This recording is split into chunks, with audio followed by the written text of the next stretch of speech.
Obrigado pelo sacrifício da cruz. Oh, tu fostes até aquela cruz, um alto preço que o Senhor pagou. Nós não somos capazes de entender, de compreender o tamanho do preço que o Senhor pagou naquele dia.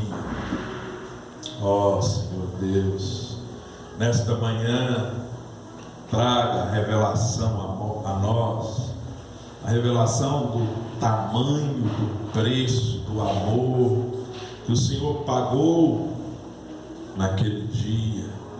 Ó Senhor Deus, nesta manhã nós invocamos a Tua presença neste lugar, o Teu Santo Espírito, que as águas possam jorrar, correr neste lugar, as águas vivas, as águas do Espírito Santo.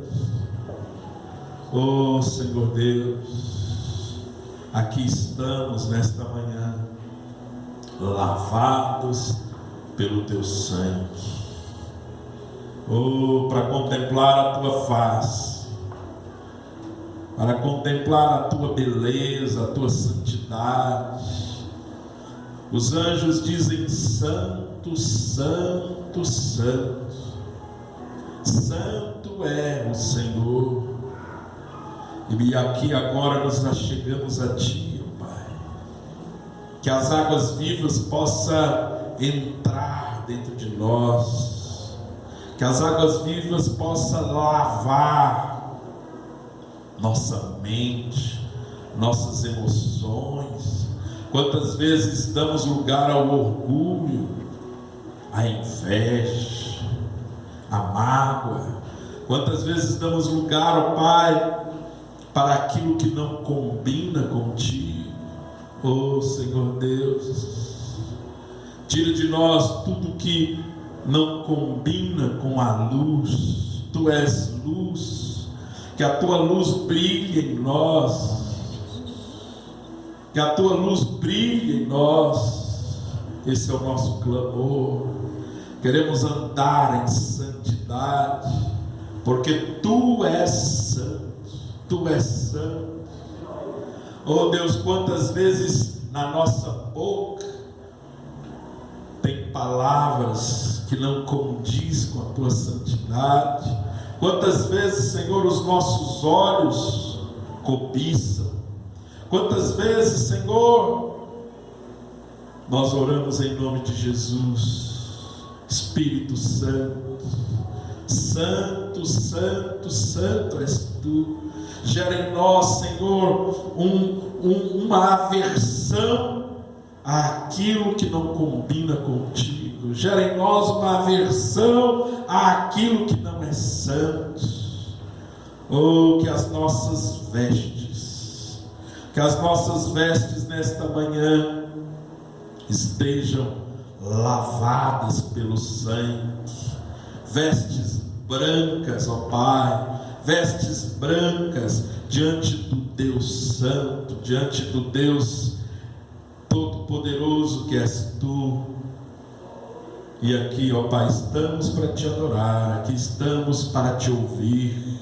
Tira de nós, Senhor, todo ruído, tira de nós, Senhor, toda ansiedade, tira de nós, Senhor, tudo aquilo que entrou dentro de nós, tudo aquilo, Senhor, que é do mundo, que não combina com os filhos, com os herdeiros, com os santos, com os que foram comprados com Teu sangue.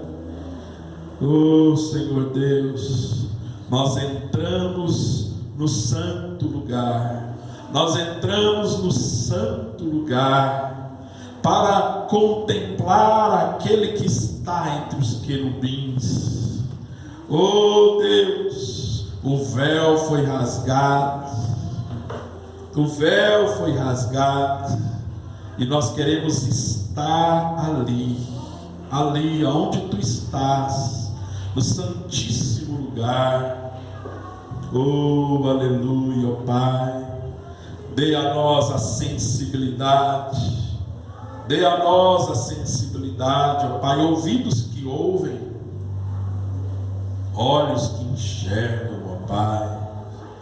Ó Espírito Santo de Deus, ó Espírito Santo de Deus, aleluia, aleluia, oh aleluia, Jesus, glória a Deus, glória a Deus. Vamos abrir a Bíblia no Evangelho de Mateus.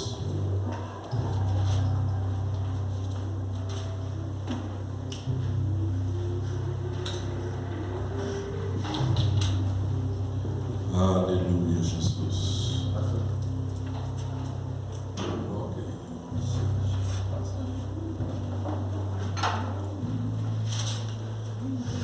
Evangelho de Mateus, capítulo 11.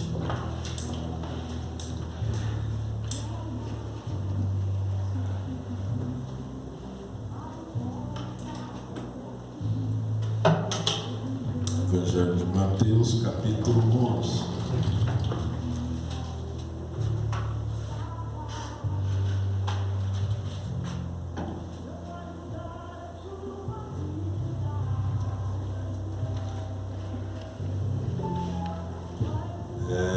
Vamos ver aí o versículo 20. Evangelho de Mateus, capítulo 11, versículo 20. Então começou Jesus a denunciar as cidades onde se operou a maior parte dos seus milagres, por não se terem arrependido.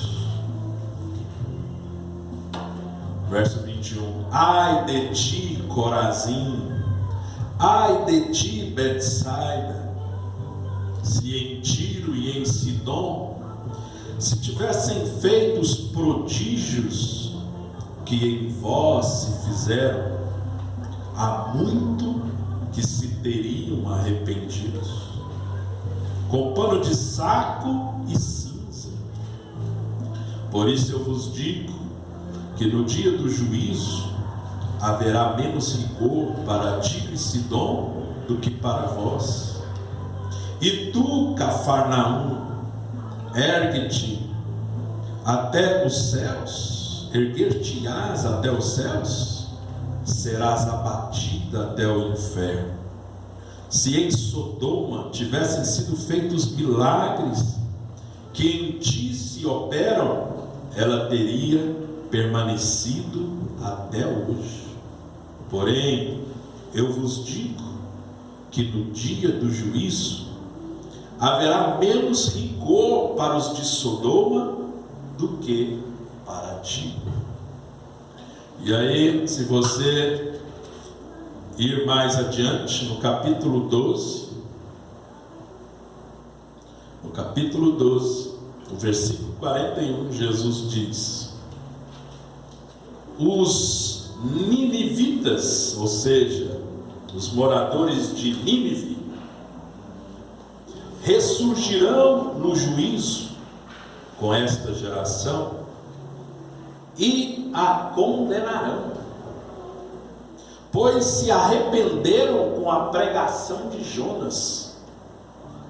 E aqui está quem é maior do que Jonas.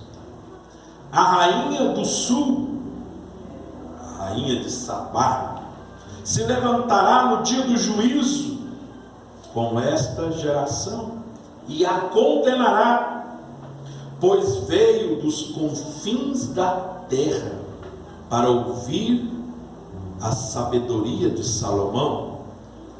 E aqui está quem é maior do que Salomão. Então, o Senhor Jesus mostra para nós como que é importante termos um genuíno arrependimento. Como é importante ter uma resposta ao mover de Deus, à voz de Deus, ao agir do Espírito Santo. Todos nós, não sei se você já pensou assim, eu queria ter vivido nos dias de Jesus, ali, na Galileia. Nossa, já pensou se eu vivesse naqueles dias? O dia em que o Verbo se fez carne. Já pensou? Eu viver nos dias em que o mistério que esteve oculto pelos séculos dos séculos se manifestou, se revelou, e eu ali, naqueles dias, podendo assistir a alguns metros do Verbo que se fez carne, vendo ele pregar. A Bíblia diz que quando Jesus pregava, as pessoas ficavam maravilhadas. Mateus diz, que Jesus pregava não como os escribas, mas com autoridade. Então as pessoas eram tocadas, eram mexidas. Então já pensou você lá naquele cenário, você ouvindo Jesus pregar numa sinagoga? A Bíblia diz que Jesus, aos sábados, o povo judeu tem esse costume, o povo judeu aos sábados ia para a sinagoga, a igreja deles, a sinagoga, trabalhava 6 dias, e no 7º dia, o dia do descanso. E aí o judeu então, nada funcionava, era o descanso, o princípio de Deus. Eu abordei aquele dia. Deus é um Deus sábio, Deus nos dá princípios na sua palavra. Quando nós não observamos os princípios de Deus, nós vamos colher frutos, muitas vezes amargos na nossa vida, por não observar os princípios de Deus. Então Deus nos ensina na sua palavra vários princípios em relação à saúde. A Bíblia fala sobre boa alimentação, a pessoa ter uma boa alimentação. E aí muitas pessoas ficam doentes porque não se alimentam corretamente, e aí depois vão orar a Deus: Senhor, me cura, me cura. Mas ela não ouviu o princípio de Deus sobre a boa alimentação, saúde física. A Bíblia nos dá princípios sobre uma vida familiar, uma vida conjugal, de casamento. Aí a pessoa não escuta, e aí depois o casamento lá na frente vai passar por momentos de tribulação, dificuldades, porque não ouviu, não praticou os princípios de Deus. E assim o anjo falou aqui da vida financeira, Deus nos ensina, Deus nos dá os seus princípios para que tenhamos uma vida mais bem sucedida. E um dos princípios de Deus é esse, do descanso. O judeu observava esse princípio de Deus: 6 dias trabalhará, no 7º dia descansarás. O corpo precisa de descanso. Uma pessoa que quer trabalhar todos os dias, pessoa que começa a trabalhar logo de manhã cedinho e vai entrar à noite trabalhando, ela está prejudicando o corpo físico dela. Ela não dorme direito, está prejudicando o corpo físico dela. Deus ensinou o princípio do descanso. A gente comentou aquele dia aqui, a terra precisa de descanso. A terra precisa de descanso. A pessoa planta, e ela planta, e ela planta, e ela só quer sugar da terra, aquela terra empobrece. Ela precisa de adubo, ela precisa de minerais para que ela possa novamente poder dar uma boa colheita. E aí Deus ensinou isso para o povo judeu. 6 anos a terra trabalhará, no 7º ano a terra tem que descansar, o princípio da Bíblia. Então a Bíblia é muito rica, os princípios da palavra de Deus. E Jesus, então agora voltando aonde eu estava, né? Jesus no sábado ele ia para a sinagoga lá em Betsaida, lá em Corazim, lá em Cafarnaum, lá em Nazaré, cidades da Galileia. E Jesus ensinava no sábado. Você já pensou? Você está aqui hoje sentado e você estava lá sentado, e quem pegou o pergaminho, o rolo do livro de Isaías para ler foi Jesus, o Verbo. Ele pegou o pergaminho, ele abriu lá em Isaías e ele leu: o Espírito do Senhor está sobre mim, e ele me ungiu para abrir o olho do cego, para pôr em liberdade o cativo, para anunciar o ano aceitável do Senhor Jesus. Você já pensou? Jesus lendo a Bíblia e aquelas pessoas ali sentadas, ouvindo o Verbo de Deus, a palavra que se fez carne. Que privilégio! Que privilégio! Que coisa fantástica! Corazim, Betsaida, Cafarnaum. Quantos queriam estar ali naqueles dias? Quantos queriam ter visto Jesus pregar? Quantos queriam receber a oração de Jesus? Hoje, numa igreja normal, quantas pessoas vão atrás do pastor? Pastor, ore por mim. Quantas pessoas vão atrás do padre, pedir a oração por uma cura? Agora você imagina com Jesus. A Bíblia diz que a fama dele correu, atravessou as fronteiras, e vinham homens, mulheres, crianças atrás de Jesus, porque a fama dele correu. Há um homem na Galileia, há um profeta na Galileia, em que o cego vê, o surdo ouve, o coxo anda, demônios se manifestam, ele expulsa os demônios obedecem a ele. A fama morreu, e multidões vinham para ouvir Jesus lá na Galileia. Por isso que o profeta Isaías então disse: lá na terra da Galileia uma luz brilhará, uma luz resplandecerá no meio da escuridão. O profeta Isaías falando então do Messias, e ali estava se cumprindo Jesus entre os homens, Jesus na Galileia, multidões. Na multiplicação dos pães fala que eram 4.000 pessoas, 4.000 homens, sem falar de mulheres, crianças.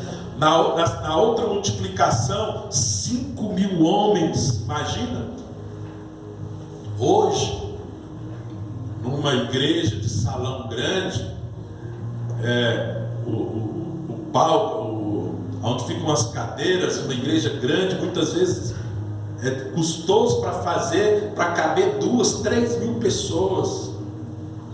Custoso para fazer, para ter uma galeria, para aumentar e ver se consegue ajuntar ali 3.000 pessoas. E Jesus, sem microfone, sem caixa de som, Jesus pregava então para uma multidão de 5.000 pessoas. Jesus tinha que ter uma caixa torácica forte, uma voz forte. Jesus tinha que saber se posicionar de uma maneira que a voz dele era escutada assim, lá longe. Que privilégio viver nos dias de Jesus, né? Presenciar esse momento mais fantástico da história. Deus veio para a terra. É famosa a frase atribuída ao Billy Graham, né? O fato mais fantástico da história não foi o homem pisar na lua, mas Deus pisar na terra. Jesus, o Verbo se fez carne. E aqui então fica a lição de que esse privilégio de encontrar Deus, esse privilégio de experimentar a presença de Deus, do Espírito Santo, esse privilégio de ter uma Bíblia à nossa disposição. Eu tenho uma das minhas Bíblias, coitadinha, ela é mais velha, então algumas páginas dela já se soltaram, né? Aí hoje eu estava, essa semana eu estava abrindo ela, e uma das páginas soltou assim na minha mão, uma página. E eu falei, nossa, em alguns lugares do mundo, alguns cristãos dariam tudo para ter uma página da Bíblia. Uma página. Aí eu vi ali, né? Dava um capítulo, um outro capítulo, falei, nossa. E eu tenho aqui do meu lado uma dúzia de Bíblia, quase 20 Bíblias aqui do meu lado. E alguns cristãos mal têm acesso a uma página da Bíblia. Então, meu irmão, é um privilégio você ter a Bíblia à sua disposição. É um privilégio você ter a liberdade de se reunir para encontrar com os irmãos, louvar a Deus, meditar na palavra. Igual eu comentei aqui, é uma prática milenar o se reunir para louvar a Deus e meditar na sua palavra. É uma prática milenar. Vejam vocês, o que nós comentamos aqui de Jesus foi há 2000 anos atrás. Então o povo já era acostumado em um dia da semana se encontrar, louvar a Deus e meditar nas Escrituras e orar. Uma prática milenar. E tem gente, não precisa de igreja. Mas quer ir na igreja? É uma prática milenar. Antes de Cristo, aqueles que querem conhecer a Deus já têm o costume de um dia na semana se encontrarem, se reunirem. E tem alguns países do mundo que os cristãos têm que reunir escondidos. É proibido a reunião dos cristãos. E nós, aqui no Brasil, que sempre tivemos liberdade, nós estamos sentindo um pouco isso esses dias, né? Forçadamente, por causa de um vírus. Mas nós já estamos sentindo um pouco o que é isso, não poder ter um lugar para estar juntos. E É um privilégio, então, ter essa liberdade. Cristãos perseguidos em muitos momentos da história da igreja não tinham esse privilégio. A igreja primitiva, a igreja de Atos, a igreja dos primeiros pais, que nasceu debaixo do Império Romano, chegou um momento em que ela foi perseguida e ela não podia se reunir. Tiveram que reunir escondidos. Eram perseguidos. Houve um momento do Império Romano que os cristãos eram lançados na arena para serem comidos por leões, para fazerem parte do espetáculo. Então, meus irmãos, nós temos muitos privilégios. E Jesus então colocou que no dia do juízo, ai de ti, Corazim, ai de ti, Betsaida, se em Tiro e Sidom, a alguns quilômetros daqui, Jesus estava na Galileia, a alguns quilômetros a oeste ficava Tiro e Sidom. Tiro e Sidom eram duas cidades gentias, daqueles que não eram judeus. Tiro e Sidom representavam os pagãos, os não judeus. Eles não são descendentes de Abraão, nós somos. Se em Tiro e Sidom, cidades pagãs, cidade dos filisteus, se lá eu fizesse o que eu fiz aqui em Corazim, em Betsaida, em Cafarnaum, eles teriam se arrependido, eles teriam ouvido, eles teriam absorvido a mensagem. Ai de vocês que tiveram tantos privilégios, que tiveram contato com o verbo de Deus, tiveram contato com o mistério revelado. Ai de vocês que viram cegos verem, mas continuaram cegos. Viram surdos ouvirem, mas vocês estavam surdos. Viram o coxo andar, mas vocês não mudaram o andar de vocês, continuaram pecando, continuaram errando, continuaram fazendo coisas erradas.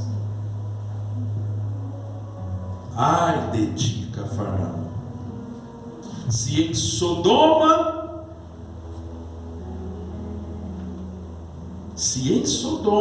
tivessem sido feitos esses milagres, ela teria permanecido até hoje. Quem não conhece a palavra, então Sodoma é uma cidade que está em Gênesis, uma cidade junto com Gomorra. Sodoma e Gomorra ficou famoso. Ali habitava Ló, sobrinho de Abraão, e o pecado foi tão grande, a corrupção moral, a vida daquelas duas cidades se degradaram tanto, que Deus então trouxe um juízo sobre aquelas duas cidades. E Jesus diz que se ele então fizesse as mesmas coisas que fez em Cafarnaum, aquelas duas cidades iriam ter uma resposta tal que não seria necessário de serem destruídas. E Jesus chega a dizer, elas iriam ter permanecido até hoje. Jesus, ele veio mais ou menos quase 2000 anos depois do acontecimento da destruição lá de Gênesis. Jesus veio quase 2000 anos depois da destruição de Sodoma e Gomorra. Então, Jesus faz essa comparação, e a lição para nós é, com todo o privilégio que você está tendo de ter uma Bíblia, de ter liberdade, nossa, quantas pessoas antes da quarentena falavam assim: oh Deus, eu não tenho tempo para ler a Bíblia, eu não tenho tempo para orar como eu queria. Oh Senhor, essa correria de trabalho. Oh Senhor, como eu queria ter tempo para te buscar, para orar mais. E agora, algumas pessoas estão tendo esse privilégio. Tempo está tendo de sobra, né? Alguns irmãos ainda estão trabalhando, né? Não mudou muito a rotina, mas para alguns aconteceu isso. Infelizmente, de uma forma forçada, né? E que nós não queremos. Então Jesus diz: ai de ti, haverá menos rigor para Sodoma do que para ti, Cafarnaum. Haverá menos rigor para Tiro e Sidom do que para ti, Betsaida. E aí no capítulo 12, Jesus novamente traz essa comparação. Jesus puxa a cidade de Nínive. Veja você, Jesus confirma os fatos do Velho Testamento. Se você acredita e crê em Jesus, você tem que crer no Velho Testamento, porque o próprio Jesus, em toda a sua vida, em todo o seu ministério, Jesus sempre puxou as histórias do Velho Testamento, narradas no Velho Testamento. Jesus falou do Gênesis, Jesus falou do Êxodo, né, da história de Israel. Jesus puxou e falou dos profetas. Jesus toda hora puxava o Velho Testamento para a pregação dele. Jesus assinava embaixo os fatos acontecidos e narrados no Velho Testamento. Então, se eu creio em Jesus, eu tenho que crer no Velho Testamento. E o tempo inteiro Jesus fala que na vida dele haveria de se cumprir todas as profecias. Jesus tinha que cumprir todas as profecias. A vida dele, a morte dele, a ressurreição, Jesus sempre citava o Velho Testamento.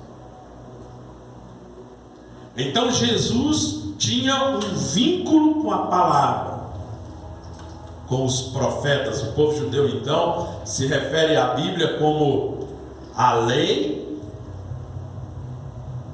e os profetas. A Bíblia era dividida como a lei, é o Pentateuco, os 5 primeiros livros, Gênesis, Êxodo, Levítico, Números, Deuteronômio, e os profetas. E os profetas então pegam os demais livros, os reis, né? Isaías. E aí então a Bíblia, o Velho Testamento para o judeu, então é a lei, os profetas e os salmos.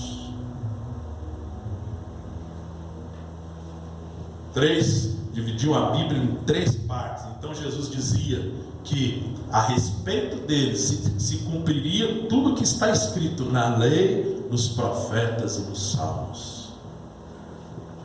E aí aqui no capítulo 12, Jesus então puxa os ninivitas, a cidade de Nínive, o que aconteceu em Nínive.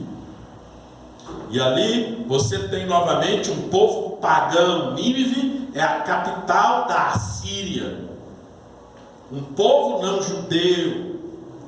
E Deus se preocupa com as nações. Deus não se preocupa só com os judeus. Já no Velho Testamento, Deus, no livro de Jeremias, de Isaías, tem profecias para as outras nações. A Bíblia diz que o nosso Deus é o Rei das nações. No Apocalipse, um dos cânticos é: ó Rei das nações. Deus é aquele que quer abençoar todas as nações. Nós falamos semana passada a Abraão, quando Deus diz a ele: a sua descendência, Abraão, abençoará todas as nações. O plano de Deus é as nações, os povos todos. A vinda do Messias significaria ir mais longe do que apenas o povo judeu, é alcançar as nações, os povos. E a missão de Jonas foi exatamente essa: ir a Nínive, pregar para aquele povo gentio, pecador, que chegou no limite, o nível do pecado deles chegou no limite. O juízo haveria de vir sobre Nínive. Você vai estudar a Bíblia e vai ver que existe um limite do juízo de Deus. Comparou-se como um copo assim, nas Escrituras, uma taça. O pecado de uma nação, de uma geração, vai enchendo uma taça, vai enchendo, vai enchendo, vai enchendo. Deus só vai trazer um juízo sobre aquela geração, sobre aquela cidade, ou sobre aquela nação, quando atingir um limite, né? Aqui está colorido, fica melhor ainda. Ó, há uma taça para cada cidade, há uma taça para cada geração, há uma taça para cada nação. Um juízo virá sobre ela quando aquela medida for atingida. Deus falou isso com Abraão: vocês só vão conquistar a terra prometida daqui a 400 anos. Porque a medida dos amorreus não foi atingida. Vocês só vão entrar ali e possuir aquela terra quando a medida do pecado deles chegar, encher aquela taça. Aí eu vou usar vocês para entrar e tomar posse daquela terra prometida. Porque aí será o juízo daquelas nações: os cananeus, amorreus, jebuseus, girgazeus, são 7. E o povo de Israel só pôde entrar lá naquele momento. O juízo de Deus só vem sobre uma nação, um povo, uma geração, uma cidade, quando aquela medida é atingida. E o dia de Jesus, da volta de Jesus, os dias do Apocalipse, que vai ter um momento de juízo sobre a humanidade, vai ser esse momento. Porque chegou, acabou, o limite chegou. E agora então Deus vai trazer o juízo sobre a humanidade, porque atingiu o limite. A misericórdia de Deus foi até onde podia ter ido. O perdão, a graça foi até onde podia ter ido. Agora acabou.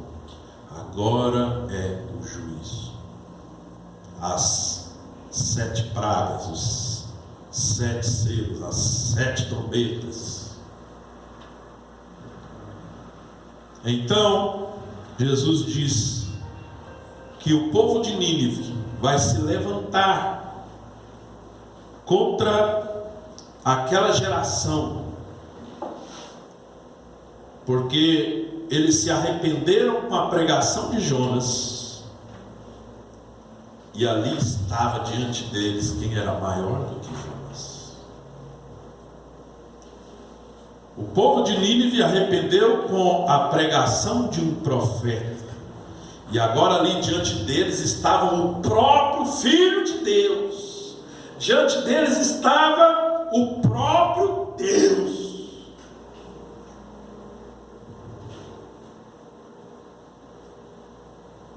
Na ressurreição, quando todos estiverem diante do trono de Deus, no juízo, os ninivitas vão ser um peso para aquela geração que não ouviu a pregação de Jesus. A rainha de Sabá, que viajou quilômetros e quilômetros para encontrar com Salomão, porque chegou até ela a sabedoria de Salomão. O rei de Israel, Salomão, filho de Davi, é um homem muito sábio. Lá em Israel, a bênção do Altíssimo está sobre aquela nação. A cidade de Jerusalém é de uma riqueza extraordinária.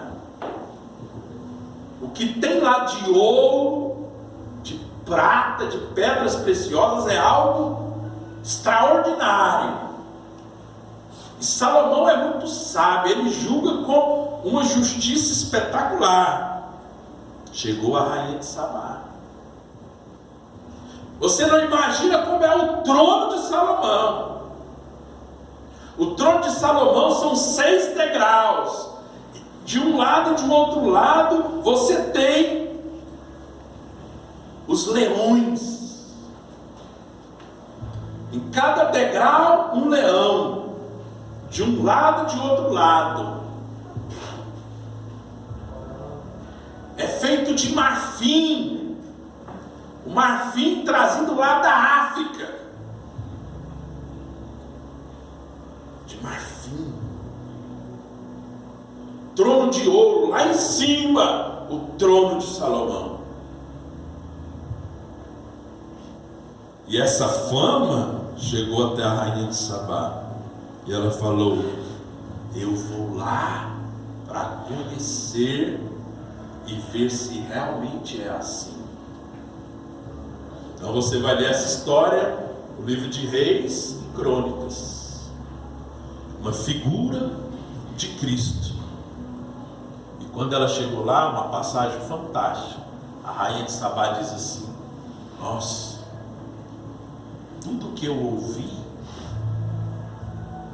realmente é verdade. E eu tenho visto que na verdade é até mais. É mais fantástico do que eu ouvi. É mais fantástico do que me disseram.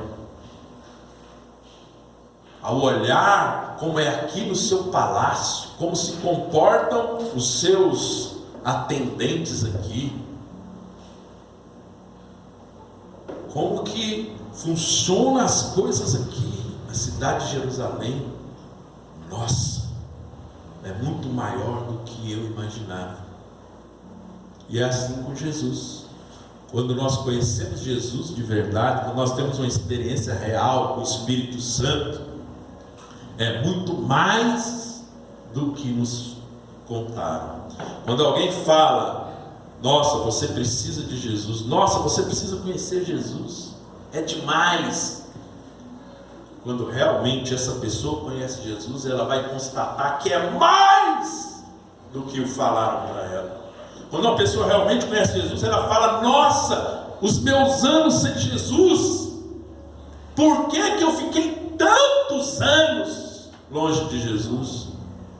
Quando você encontra com Jesus, na hora do momento do louvor, da adoração, é tão fantástico que você quer entrar ali naquele momento de adoração, você quer levantar as mãos, você quer entrar na presença de Deus.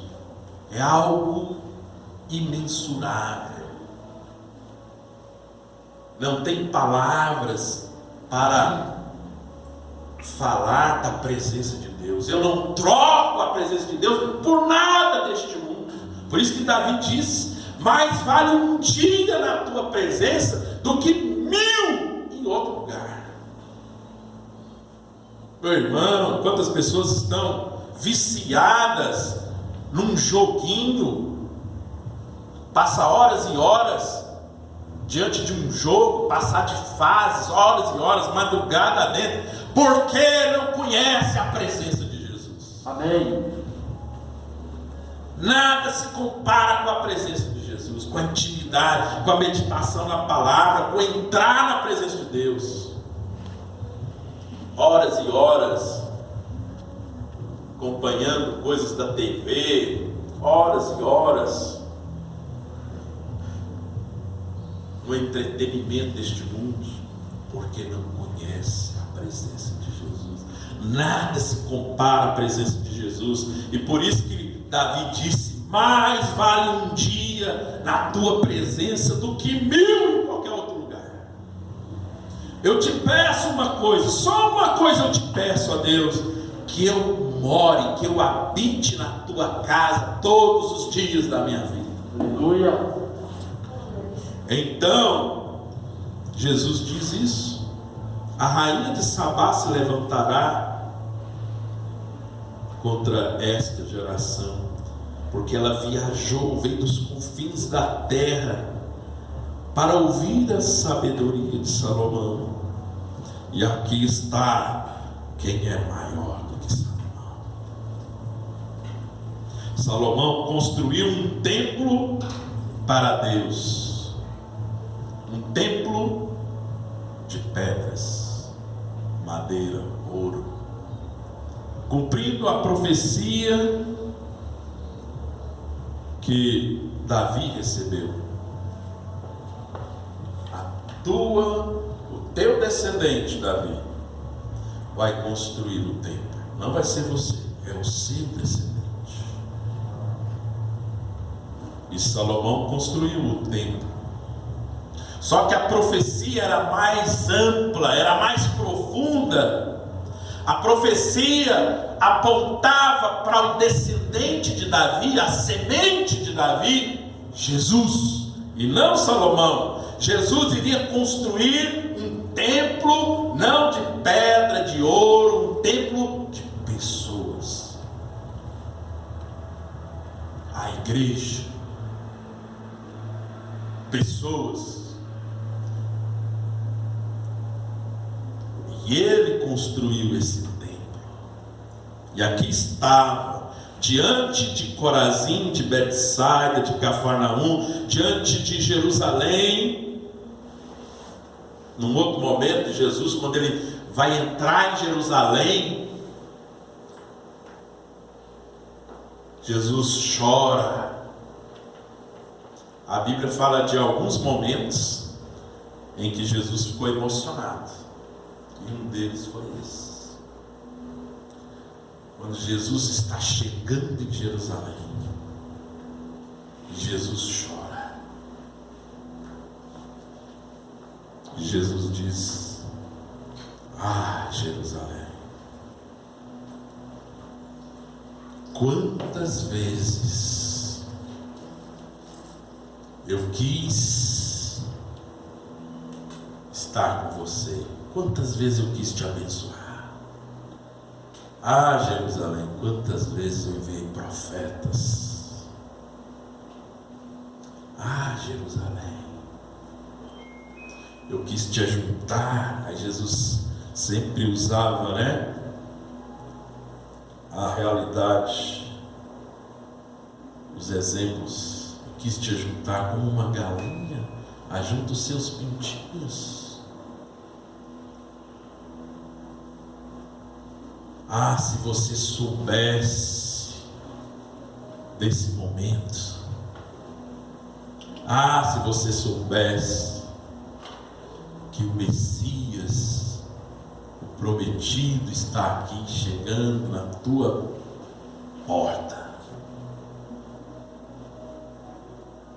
Ah, se você soubesse de Jerusalém, se você conhecesse esse momento.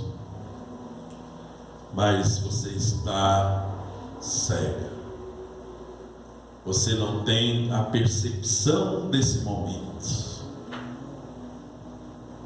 E Jerusalém então entra nessa lista, né? Nessa lista em que Jesus diz sobre a falta de resposta, a falta de arrependimento ao mover de Deus.